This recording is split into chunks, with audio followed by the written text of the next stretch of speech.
Welcome back to news navigator program of Shankar IAS academy. ಇತ್ತೀಚೆಗೆ ತೆಲಂಗಾಣದಲ್ಲಿ ಒಂದು ಪ್ರೊಪೆಲೆಂಟ್ ಮಿಕ್ಸಿಂಗ್ ಪ್ಲಾಂಟ್ ಎಕ್ಸ್ಪ್ಲೋರ್ ಆಗಿತ್ತು. So ಅದರಿಂದ 3 ಜನ ಸಾವನ್ನಪ್ಪಿದ್ದಾರೆ ಮತ್ತೆ 3 ಜನಕ್ಕೆ ಇಂಜುರಿ ಕೂಡ ಆಗಿದೆ. ಈ ಒಂದು ನಿಟ್ಟಿನಲ್ಲಿ national human rights commission Telangana state ಗವರ್ಮೆಂಟ್ಗೆ ನೋಟಿಸ್ ನ ಕೊಟ್ಟಿದೆ. ಸೊ ಯಾಕೆ ಎಕ್ಸ್ಪ್ಲೋರ್ ಆಯ್ತು and also human rights violation ಆಗಿದೆ ಇದರಿಂದ ಅಂತ ಹೇಳ್ಬಿಟ್ಟು ಅದಕ್ಕೆ ಒಂದು ರಿಪೋರ್ಟ್ ಕೊಡಿ ಅಂತ ಹೇಳ್ಬಿಟ್ಟು ಒಂದು ನೋಟಿಸ್ ನ ತೆಲಂಗಾಣ ಗವರ್ಮೆಂಟ್ಗೆ ಕೊಟ್ಟಿದೆ. So exactly where this plant is located. So ಈ ಒಂದು ಮಿಕ್ಸಿಂಗ್ ಪ್ಲಾಂಟ್ ಬಂದ್ಬಿಟ್ಟು ತೆಲಂಗಾಣದ ಕಟ್ಟಪಲ್ಲಿ ಅನ್ನುವಂತಹ ಒಂದು ಹಳ್ಳಿಯಲ್ಲಿ ನೋಡ್ಬೋದಾಗತ್ತೆ. ಇನ್ನ national human rights commission, that is NHRC, ಇದ್ರ ಬಗ್ಗೆ ಎಕ್ಸಾಮ್ ಅಲ್ಲಿ ಬೋತ್ ಪ್ರಿಲಿಮ್ಸ್ ಮತ್ತೆ ಮೇನ್ಸ್ ಎರಡರಲ್ಲೂ ಕೂಡ ಕೇಳುವಂತಹ ಚಾನ್ಸಸ್ ಇರುತ್ತೆ. ಹಾಗಾಗಿ ಈ ಆರ್ಟಿಕಲ್ ನ ಅಡಿಯಲ್ಲಿ ಇಲ್ಲಿ ನಾವೇನ್ ನೋಡ್ತಾ ಇದೀವಲ್ವಾ, ಈ ಆರ್ಟಿಕಲ್ ನ ಅಡಿಯಲ್ಲಿ ನಾವು NHRC ಬಗ್ಗೆ, ಅದರ ಕಂಪೋಸಿಷನ್ ಏನು, ಹೇಗೆ ಸೆಲೆಕ್ಟ್ ಮಾಡ್ತಾರೆ, ಎಷ್ಟು ಜನ ಇರ್ತಾರೆ, ಅವರು ಮತ್ತೆ ರಿಅಪಾಯಿಂಟ್ಮೆಂಟ್ ತಗೊಬೋದಾ, ಅದರ ಫಂಕ್ಷನ್ ಏನು, ಯಾತಕ್ಕೋಸ್ಕರ ಅದನ್ನ ಎಸ್ಟಾಬ್ಲಿಷ್ ಮಾಡುದು ಅಂತ ಹೇಳ್ಬಿಟ್ಟು ಡೀಟೈಲ್ ಆಗಿ ನೋಡ್ಕೊಳ್ತಾ ಹೋಗೋಣ. ಸೊ ಮೊದಲಿಗೆ NHRC ಅನ್ನ ಯಾವಾಗ ಎಸ್ಟಾಬ್ಲಿಷ್ ಮಾಡಿದ್ವಿ? ಅಕ್ಟೋಬರ್ 12ರಂದು 1993ರಲ್ಲಿ ನ್ಯಾಷನಲ್ ಹ್ಯೂಮನ್ ರೈಟ್ಸ್ ಕಮಿಷನ್ ತಗೊಂಡ್ಬರ್ತೀವಿ. ಸೊ ಇದನ್ನ ಶಾಸನಬದ್ಧ ಅಂಗ ಅಥವಾ ಸ್ಟ್ಯಾಚ್ಯುಟರಿ ಬಾಡಿ ಅಂತ ಹೇಳ್ಬಿಟ್ಟು ಕರೆಯಲಾಗುತ್ತೆ. So why statutory body? Because ಇದನ್ನ protection of human rights act 1993 under ಅಲ್ಲಿ ಎಸ್ಟಾಬ್ಲಿಷ್ ಮಾಡಿರೋದು. ಅಂದ್ರೆ ಈ ಒಂದು ಬಾಡಿಯನ್ನ ಒಂದು ಆಕ್ಟ್ ನ ಪಾಸ್ ಮಾಡುವ ಮೂಲಕ ಎಸ್ಟಾಬ್ಲಿಷ್ ಮಾಡಿದೀವಿ. ಅದಕ್ಕೋಸ್ಕರ ಇದನ್ನ ಸ್ಟ್ಯಾಚ್ಯುಟರಿ ಬಾಡಿ ಅಥವಾ ಶಾಸನಬದ್ಧ ಅಂಗ ಅಂತ ಹೇಳ್ಬಿಟ್ಟು ಕರೆಯಲಾಗುತ್ತೆ. ಸೊ ಏನ್ ಮಾಡುತ್ತೆ NHRC ಯ ಮುಖ್ಯ ಉದ್ದೇಶ ಏನು ಅಂತ ಹೇಳಿ ನೋಡ್ಕೊಂಡ್ರೆ, ಅದಕ್ಕಿಂತ ಮುಂಚೆ ಈ ಒಂದು ಆಕ್ಟ್ ಇದೆಯಲ್ಲ, protection of human rights act 1993, ಇಲ್ಲಿ ತನಕ 2 ಬಾರಿ ಅಮೆಂಡ್ಮೆಂಟ್ ಮಾಡಿದ್ದಾರೆ. ಸೊ ಮೊದಲನೇ ಬಾರಿ ಬಂದ್ಬಿಟ್ಟು 2006, ಎರಡನೆಯ ಬಾರಿ ಬಂದ್ಬಿಟ್ಟು 2019. 2019ರಲ್ಲಿ ಇದರ ಕಂಪೋಸಿಷನ್ ಅಲ್ಲಿ ಅಂದ್ರೆ ಯಾರೆಲ್ಲ ಮೆಂಬರ್ಸ್ ಮತ್ತೆ ಚೇರ್ಪರ್ಸನ್ ಇದಾರಲ್ವಾ, ಅವರ ಟರ್ಮ್ ಅನ್ನ ಚೇಂಜ್ ಮಾಡಲಾಯಿತು. ಸೊ ಈಗ ಏನಿದೆ ಅಟ್ ಪ್ರೆಸೆಂಟ್ ಏನಿದೆ ಅಂತ ಹೇಳ್ಬಿಟ್ಟು ಡೀಟೇಲ್ ಆಗಿ ನೋಡ್ಕೊಳ್ಳೋಣ.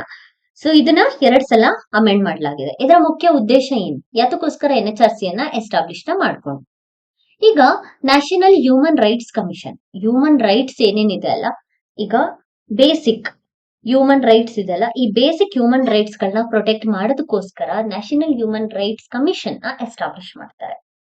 ಸೊ ಯಾವ್ದೆಲ್ಲ ಬರುತ್ತೆ ಹ್ಯೂಮನ್ ರೈಟ್ಸ್ ಅಂದಿದ್ ಕೂಡ್ಲೆ ಅಂತ ಹೇಳಿದ್ರೆ, ಲೈಫ್, ಲಿಬರ್ಟಿ,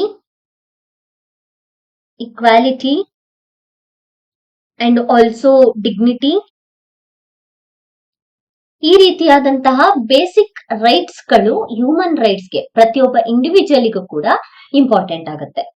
ಸೊ ಇನ್ನು ಈ ರೈಟ್ಸ್ ಗಳನ್ನ ಕಾಪಾಡೋದಕ್ಕೋಸ್ಕರ ನ್ಯಾಷನಲ್ ಹ್ಯೂಮನ್ ರೈಟ್ಸ್ ಕಮಿಷನ್ ನ ತಗೊಂಡ್ಬರ್ತಾರೆ. ಇದನ್ನ watch dog of the human rights ಅಂತ ಕೂಡ ಕರೆಯಲಾಗುತ್ತೆ. ಸೊ ಪ್ರತಿ ವರ್ಷ ಹ್ಯೂಮನ್ ರೈಟ್ಸ್ ಬಗ್ಗೆ ಅವೇರ್ನೆಸ್ ನ ಕೊಡೋದಕ್ಕೋಸ್ಕರ ಪ್ರತಿ ವರ್ಷ 10ನೇ ತಾರೀಕು 10th of December human rights day ಅಂತ ಹೇಳ್ಬಿಟ್ಟು ಸೆಲೆಬ್ರೇಟ್ ನ ಮಾಡ್ಲಾಗತ್ತೆ. ಯಾತಕ್ಕೋಸ್ಕರ? ಕ್ಯಾಂಪೇನ್ ನ ತಗೊಂಡ್ಬಂದ್ಬಿಟ್ಟು ಪ್ರತಿಯೊಬ್ಬರಿಗೂ ಕೂಡ ಅವರ ಹ್ಯೂಮನ್ ರೈಟ್ಸ್ ಬಗ್ಗೆ ತಿಳಿಸ್ಕೊಡೋದಕ್ಕೋಸ್ಕರ ಈ ರೀತಿಯಾದಂತಹ ಸೆಲೆಬ್ರೇಷನ್ ನ ಮಾಡ್ಕೊಳ್ಳಾಗುತ್ತೆ. ಸೊ ಪವರ್ ನ ನೋಡೋದಕ್ಕಿಂತ ಮುಂಚೆ ಕಂಪೋಸಿಷನ್ ನ ನೋಡ್ಕೊಳ್ಳೋಣ. ಯಾರಿರ್ತಾರೆ ಹ್ಯೂಮನ್ ರೈಟ್ಸ್ ಕಮಿಷನ್ ಅಲ್ಲಿ ಅಂತ ಹೇಳಿದ್ರೆ, ಒಬ್ರು ಚೇರ್ಪರ್ಸನ್ ಇರ್ತಾರೆ ಅಂಡ್ 5 ಜನ ಫುಲ್ ಮೆಂಬರ್ಸ್ ಇರ್ತಾರೆ. ಅದ್ರ ಜೊತೆ 7 ಜನ ಎಕ್ಸ್ ಅಫಿಷಿಯೋ ಮೆಂಬರ್ಸ್, ಅಂದ್ರೆ ಪರ್ಮನೆಂಟ್ ಅಲ್ಲ, ಎಕ್ಸ್ ಅಫಿಷಿಯೋ ಮೆಂಬರ್ಸ್ ಆಗಿರ್ತಾರೆ. ಸೊ ಒಬ್ಬೊಬ್ರದಾಗೇನೆ ನೋಡ್ಕೊಂಡ್ ಬರೋಣ. ಎಕ್ಸ್ ಅಫಿಷಿಯೋ ಮೆಂಬರ್ಸ್ ಯಾರ್ಯಾರು ಇರ್ತಾರೆ ಅಂತ ಹೇಳಿದ್ರೆ, ನಾವೀಗ ನೋಡಿರ್ತೀವಿ national commission for scheduled caste, national commission for scheduled tribes and national commission for women, national commission for OBC and protection of child rights and also chief commissioner for person with disability. So ಈ 7 organisations ಏನಿದೆ ಅಲ್ವಾ, ಈ 7ರಲ್ಲೂ ಕೂಡ ಇರುವಂತಹ ಚೇರ್ಪರ್ಸನ್ಗಳು, ಈ ಚೇರ್ಪರ್ಸನ್ಸ್ಗಳು X officio members ಆಗಿ act ಆಗ್ತಾರೆ. ಯಾವ್ದ್ರ ಅಂಡರ್ ಅಲ್ಲಿ? X officio members NHRC under ಅಲ್ಲಿ. ಸೊ ಈ 7 ಜನ ಕೂಡ national human rights commission under ಅಲ್ಲಿ ಹ್ಯೂಮನ್ ರೈಟ್ಸ್ ರಿಲೇಟೆಡ್ ವರ್ಕ್ ನ ಮಾಡ್ಲಾಗತ್ತೆ. ಇನ್ನು ಚೇರ್ ಪರ್ಸನ್ ಅಂತ ನೋಡಿದ್ವಿ ಅಂಡ್ ಆಲ್ಸೋ ಮೆಂಬರ್ಸ್ ಅಂತ ಕೂಡ ನೋಡ್ಕೊಂಡ್ವಿ. ಹೇಗೆ ಸೆಲೆಕ್ಟ್ ಮಾಡ್ತಾರೆ ಅಂತ ನೋಡ್ಕೊಳ್ಳೋಣ. ಸೊ ಮೆಂಬರ್ಸ್ ಕ್ವಾಲಿಫಿಕೇಶನ್ಸ್ ನ ನಾವು ನೋಡ್ಕೊಂಡ್ರೆ, ಚೇರ್ ಪರ್ಸನ್ ಕ್ವಾಲಿಫಿಕೇಶನ್ಸ್ ನ ನಾವು ನೋಡ್ಕೊಂಡ್ರೆ, ಮೊದಲಿಗೆ ಚೇರ್ ಪರ್ಸನ್ ಯಾರಾಗಿರ್ಬೇಕು ಅಂತ ಹೇಳಿದ್ರೆ ಚೀಫ್ ಜಸ್ಟಿಸ್ ಆಫ್ ಇಂಡಿಯಾ ಆಗಿರ್ಬೇಕು. So chief justice of India ಅಲ್ಲಿ ರಿಟೈರ್ಡ್ ಆದ್ರೂ ಆಗಿರ್ಬೋದು ಅಥವಾ serving chief justice of India ಆದ್ರೂ ಆಗಿರ್ಬೋದು. ಇನ್ನ ಮೆಂಬರ್ಸ್ ಗಳನ್ನ ನೋಡ್ಕೊಂಡ್ರೆ, ಮೆಂಬರ್ಸ್ 5 ಜನ ಇರ್ತಾರಲ್ವಾ, ಅದರಲ್ಲಿ first member, second member, third, fourth, fifth member. So first member ಯಾರಾಗಿರ್ತಾರೆ ಅಂತ ಹೇಳಿದ್ರೆ retired or serving judge of the supreme court. First member ಬಂದು ಸುಪ್ರೀಂ ಕೋರ್ಟ್ ರಿಟೈರ್ಡ್ ಅಥವಾ ಸರ್ವಿಂಗ್ ಜಡ್ಜ್ ಆಗಿರ್ತಾರೆ. ಸೆಕೆಂಡ್ ಬಂದ್ಬಿಟ್ಟು ಹೈಕೋರ್ಟ್ ರಿಟೈರ್ಡ್ ಅಥವಾ serving judge of the high court ಆಗಿರ್ತಾರೆ. ನಂತರ ಥರ್ಡ್, ಫೋರ್ತ್ ಮತ್ತೆ ಫಿಫ್ತ್, ಈ 3 ಮೆಂಬರ್ಸ್ ಬಂದ್ಬಿಟ್ಟು ಯಾರಿಗೆ ಹ್ಯೂಮನ್ ರೈಟ್ಸ್ ರಿಲೇಟೆಡ್ ಎಕ್ಸ್ಪೀರಿಯನ್ಸ್ ಇರುತ್ತೆ, ಬೇಸಿಕ್ ನಾಲೆಡ್ಜ್ ಇರುತ್ತೆ, ಅವ್ರಗಳನ್ನ ಥರ್ಡ್, ಫೋರ್ತ್ ಮತ್ತೆ ಫಿಫ್ತ್ ಮೆಂಬರ್ಸ್ ಆಗಿ ಎಸ್ಟಾಬ್ಲಿಷ್ ಮಾಡಲಾಗುತ್ತೆ ಅಥವಾ ಅಪಾಯಿಂಟ್ ಮಾಡಲಾಗುತ್ತೆ. ಸೊ ಅಪಾಯಿಂಟ್ ಮಾಡುವಾಗ ಈ 5 ಜನ, ಈ 3 ಜನ ಇದಾರಲ್ವಾ, ಈ 3 ಜನದಲ್ಲಿ ಒಬ್ರು ವಿಮೆನ್ ಆಗಿರ್ಲೇಬೇಕು. ಅಂದ್ರೆ NHRC ಅಂಡರ್ ಅಲ್ಲಿ ಒಬ್ರು ವಿಮೆನ್ ಕ್ಯಾಂಡಿಡೇಟ್ ಇರ್ಲೇಬೇಕು ಅನ್ನೋದು ಕಂಡೀಷನ್. ಸೊ ಇದಿಷ್ಟು ಚೇರ್ ಪರ್ಸನ್ ಆಯ್ತು, ಮೆಂಬರ್ಸ್ ಆಯ್ತು, ಮತ್ತೆ ಎಕ್ಸ್ ಅಫಿಷಿಯೋ ಮೆಂಬರ್ಸ್ ಗಳದ್ದು ಆಯ್ತು. ಸೊ ನೆಕ್ಸ್ಟ್ ಯಾರು ಮೆಂಬರ್ಸ್ ಮತ್ತೆ ಚೇರ್ ಪರ್ಸನ್ಸ್ ನ ಅಪಾಯಿಂಟ್ ಮಾಡ್ತಾರೆ, ಯಾರು ಅಪಾಯಿಂಟ್ ಮಾಡ್ತಾರೆ ಅಂತ ಹೇಳಿದ್ರೆ ಅಪಾಯಿಂಟ್ಮೆಂಟ್ ನ ಮಾಡೋದು ಪ್ರೆಸಿಡೆಂಟ್. ಸೊ ಪ್ರೆಸಿಡೆಂಟ್ ಗೆ ಯಾರು ಒಪಿನಿಯನ್ ನ ಫಾರ್ಮ್ ಮಾಡ್ತಾರೆ ಅಂತ ಹೇಳಿದ್ರೆ ಅದಕ್ಕೋಸ್ಕರ ಒಂದು ರೆಕಮೆಂಡೇಶನ್ ಕಮಿಟಿಯನ್ನ ಕಂಪ್ರೈಸ್ ಮಾಡ್ತಾರೆ. ಸೊ ಕಮಿಟಿಯಲ್ಲಿ ಯಾರ್ಯಾರು ಇರ್ತಾರೆ ಅಂತ ಹೇಳಿದ್ರೆ ಪ್ರೈಮ್ ಮಿನಿಸ್ಟರ್ ಆ ಕಮಿಟಿಯ ಹೆಡ್ ಆಗಿರ್ತಾರೆ. ನಂತರ ಸ್ಪೀಕರ್ ಆಫ್ ಲೋಕಸಭಾ ಸ್ಪೀಕರ್ ಇರ್ತಾರೆ, ಮತ್ತೆ ಡೆಪ್ಯೂಟಿ ಚೇರ್ಮನ್ ಆಫ್ ರಾಜ್ಯಸಭಾ. ನೆನಪಿರ್ಲಿ, not a chairman of Rajya Sabha, chairman ಅಲ್ಲ, ಅಂದ್ರೆ ವೈಸ್ ಪ್ರೆಸಿಡೆಂಟ್ ಆಗಲ್ಲ. ಇಲ್ಲಿ ಡೆಪ್ಯೂಟಿ ಚೇರ್ಪರ್ಸನ್ ಆಫ್ ರಾಜ್ಯಸಭಾ ಆಗಿರೋದು. ಓಕೆನಾ. Next leader of opposition of Lok Sabha and also Rajya Sabha, ಇಬ್ರು ಇರ್ತಾರೆ ಇದರಲ್ಲಿ. Next union home ministry. So ಇದಿಷ್ಟು ಜನ ಸೇರ್ಬಿಟ್ಟು ಒಂದು ಕಮಿಟಿಯನ್ನ ಫಾರ್ಮ್ ಮಾಡ್ತಾರೆ. ಆ ಕಮಿಟಿ ಯಾವ ರೀತಿ ಒಪಿನಿಯನ್ ಕೊಡುತ್ತೆ ಆ ರೀತಿಯಲ್ಲಿ ಪ್ರೆಸಿಡೆಂಟ್ ಚೇರ್ಪರ್ಸನ್ ಮತ್ತೆ ಮೆಂಬರ್ಸ್ ಗಳನ್ನ ಸೆಲೆಕ್ಟ್ ಮಾಡ್ತಾರೆ. ಸೊ ಸೆಲೆಕ್ಟ್ ಮಾಡಿ ಅವರನ್ನ ಅಪಾಯಿಂಟ್ ಕೂಡ ಮಾಡ್ಲಾಗತ್ತೆ. ಸೊ ಅಪಾಯಿಂಟ್ಮೆಂಟ್ ನ ಮಾಡಿದ್ಮೇಲೆ ಅವ್ರು ಎಷ್ಟು ವರ್ಷ ಅಲ್ಲಿ ವರ್ಕ್ ಮಾಡ್ಬೋದು? ಈಗ ಇತ್ತೀಚೆಗೆ ಬಂದಿರುವಂತಹ ಇದರ ಪ್ರಕಾರ, ಚೇಂಜಸ್ ಪ್ರಕಾರ 3 ವರ್ಷ ವರ್ಕ್ ಮಾಡ್ಬೋದು. ಸೊ ಮತ್ತೆ 3 ವರ್ಷ ಟರ್ಮ್ ಅಲ್ಲಿ ಅವರ ಮ್ಯಾಕ್ಸಿಮಮ್ ಇಯರ್ ಬಂದ್ಬಿಟ್ಟು 70 ಇಯರ್ಸ್ ಆಫ್ ಏಜ್. ಸೊ 70 ವರ್ಷ ಆಗೋ ತನಕ ವರ್ಕ್ ಮಾಡ್ಬೋದು. 3 ವರ್ಷ ಅವರ ಮ್ಯಾಕ್ಸಿಮಮ್ ಟರ್ಮ್ ಇರುತ್ತೆ. ಸೊ ಟರ್ಮ್ ಆದ್ಮೇಲೆ ರಿಟೈರ್ಡ್ ಆಗ್ತಾರಲ್ವಾ, ರಿಟೈರ್ಡ್ ಆದ್ಮೇಲೆ ಮತ್ತೆ ರಿಅಪಾಯಿಂಟ್ಮೆಂಟ್ ಮಾಡ್ಬೋದಾ? ಹೌದು. NHRC ಅಲ್ಲಿ ಚೇರ್ಪರ್ಸನ್ ಮತ್ತೆ ಮೆಂಬರ್ಸ್ ಇಬ್ರನ್ನು ಕೂಡ ಮತ್ತೆ ರಿಅಪಾಯಿಂಟ್ಮೆಂಟ್ ನ ಮಾಡ್ಬೋದಾಗತ್ತೆ.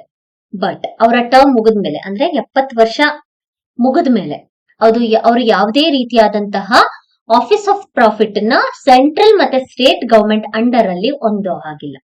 ಅಂದ್ರೆ ಯಾವುದೇ ರೀತಿಯಾದಂತಹ ಸೆಂಟ್ರಲ್ ಮತ್ತೆ ಸ್ಟೇಟ್ ಗವರ್ಮೆಂಟ್ ಜಾಬ್ಗೆ ಎಲಿಜಿಬಲ್ ಇರೋದಿಲ್ಲ ಅಂತ ಅರ್ಥ. ರಿಅಪಾಯಿಂಟ್ಮೆಂಟ್ ಆಗಬಹುದು, ಬಟ್ ಟರ್ಮ್ ಮುಗಿದ್ಮೇಲೆ ಯಾವುದೇ ರೀತಿಯಾದಂತಹ ಸೆಂಟ್ರಲ್ ಮತ್ತೆ ಸ್ಟೇಟ್ ಗವರ್ಮೆಂಟ್ ಅಲ್ಲಿ ವರ್ಕ್ ಮಾಡೋ ಹಾಗಿಲ್ಲ. ಇನ್ನ ಯಾರು ಈ ಮೆಂಬರ್ಸ್ ಮತ್ತೆ ಚೇರ್ಪರ್ಸನ್ ನ ರಿಮೂವ್ ಮಾಡ್ತಾರೆ? ಸೊ ಪ್ರೆಸಿಡೆಂಟೇ ರಿಮೂವ್ ಮಾಡ್ತಾರೆ. ಬಟ್ ಹೇಗ್ ರಿಮೂವ್ ಮಾಡ್ತಾರೆ? ಪ್ರೆಸಿಡೆಂಟ್ ಒಬ್ಬರೇ ರಿಮೂವ್ ಮಾಡ್ತಾರಾ? ಹೌದು.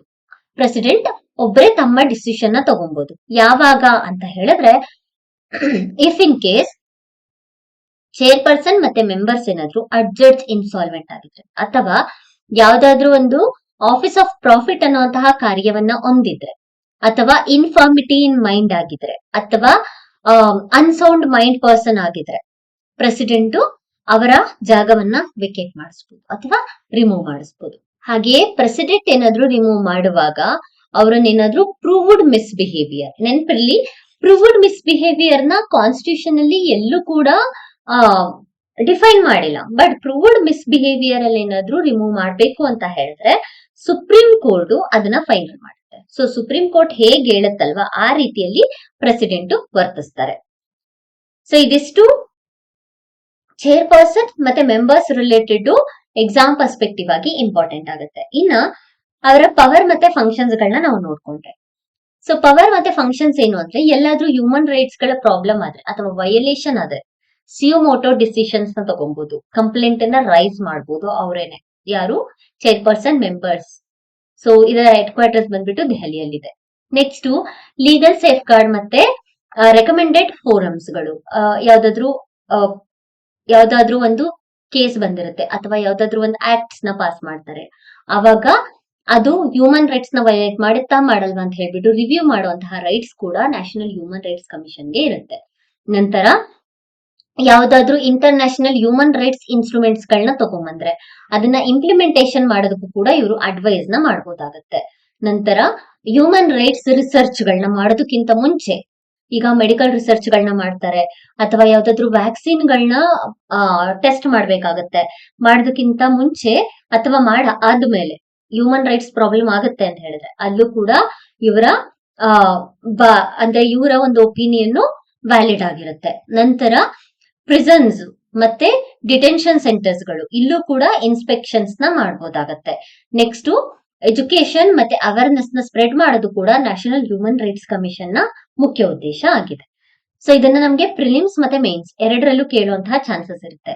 ಪ್ರಿಲಿಮ್ಸ್ ಅಲ್ಲಿ ಕೇಸಸ್ ಮತ್ತೆ ಫ್ಯಾಕ್ಟ್ಸ್ ಗಳನ್ನ ಯೂಸ್ ಮಾಡಿ, ನ್ಯಾಷನಲ್ ಹ್ಯೂಮನ್ ರೈಟ್ಸ್ ಕಮಿಷನ್ ಕೊಟ್ಟಿರುವಂತಹ ರಿಪೋರ್ಟ್ಸ್ ಗಳನ್ನ ಕೂಡ ಯೂಸ್ ಮಾಡಿ, ಫ್ಯಾಕ್ಟ್ಸ್ ಗಳನ್ನ ಯೂಸ್ ಮಾಡಿಬಿಟ್ಟು ಬರಿಬೇಕು. ನೆಕ್ಸ್ಟ್ ಪ್ರಿಲಿಮ್ಸ್ ಅಲ್ಲಿ ತಗೊಂಡ್ರೆ ಒಂದು ಪ್ರಶ್ನೆಯನ್ನ ನಾವು ನೋಡ್ಕೊಂಡ್ರೆ, consider the following statement regarding NHRC. It is constitutional body established under Article 146 of the Constitution. Is it a constitutional body? No. It is a statutory body. Human Rights Commission Act 1993 ಮೂಲಕ establish ಮಾಡಲಾಗುತ್ತೆ. ನಂತರ it works under the Ministry of Social Justice and Empowerment. ಇಲ್ಲ, ಇದು ಈ ಒಂದು ಮಿನಿಸ್ಟ್ರಿಯಲ್ಲಿ work ಮಾಡಲ್ಲ. So ಹಾಗಾಗಿ ಉತ್ತರ ಬಂದ್ಬಿಟ್ಟು neither one nor two. So it is to National Human Rights Commission related to. Thank you for watching. Please share and subscribe.